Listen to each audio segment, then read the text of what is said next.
The View thrown into chaos after two of its hosts tested positive for COVID mid-show, leading to this incredible moment. I need the two of you to step off for a second. Okay. Anna and we're going to bring Sunny you back later. have to leave. Yeah. Yes. And we'll tell you why. More information later. It's a tease. We'll tell you why in a couple of minutes. So shall I introduce the Vice President? Yes. Okay. So, Vice President, no. Nope.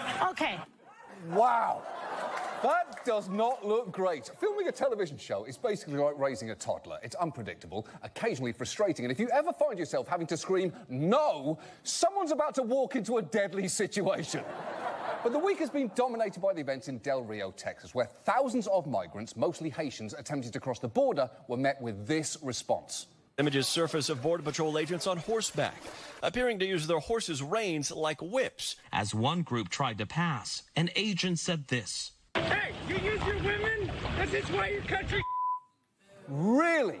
You're going to call their country shit? Because they just got here, and you're not making a great case for this one. So far, 100% of their experience in America has involved a belligerent man dressed as a Party City Park Ranger screaming at them on horseback. You're not doing much for our fucking brand. And when asked to respond to those images, the Biden administration fell back on one of their greatest hits. What did the president say? How did he feel when he saw them? He also felt they were horrific and horrible. I don't know anyone who could watch that video and not have that emotion. I think it's important for people to know this is not who we are. That's not who the Biden-Harris administration is. Well, hold on there. Because saying this is not who we are about white people chasing black people on horses is a bit of a stretch. Historically, we've been yes-anding that idea since 1619. If you listed the top three things that make America America, it'd be regional sandwich differences, flyovers at half-time, and white people chasing black people while on horseback. I'm not saying that's what made America great, just what made America America. As for this is not who the Biden-Harris administration is, are you absolutely sure about that? Because from an immigration standpoint, there's not a ton of evidence that you are anything else yet.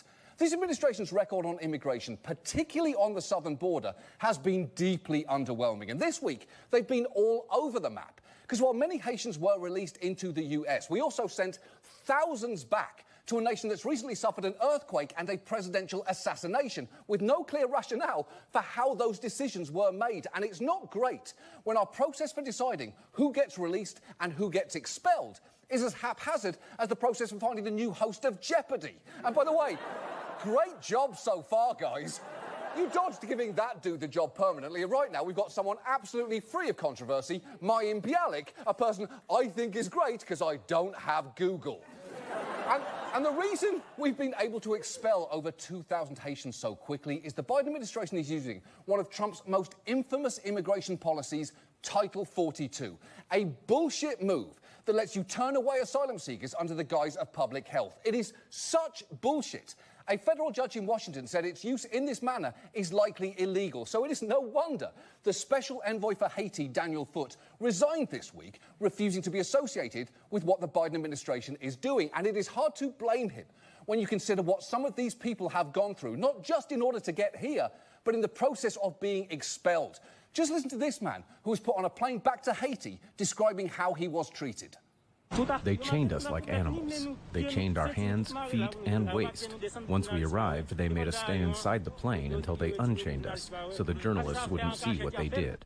That is despicable. And just as an aside, I would love to know who made the PR judgment that showing Haitians in chains was unacceptable, but charging them on horseback was A-OK.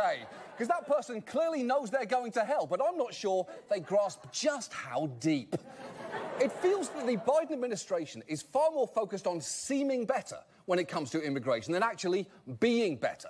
Something driven further home when just days after her "This is not who we are" comment, Jen Psaki once again said that the images from Del Rio were deeply troubling to the president and unveiled this big policy move. The secretary also conveyed to civil rights leaders earlier this morning that we would no longer be using horses in Del Rio. So that is something, a policy change that has been made in response. Hold on. Are you implying it was all the horses' fault?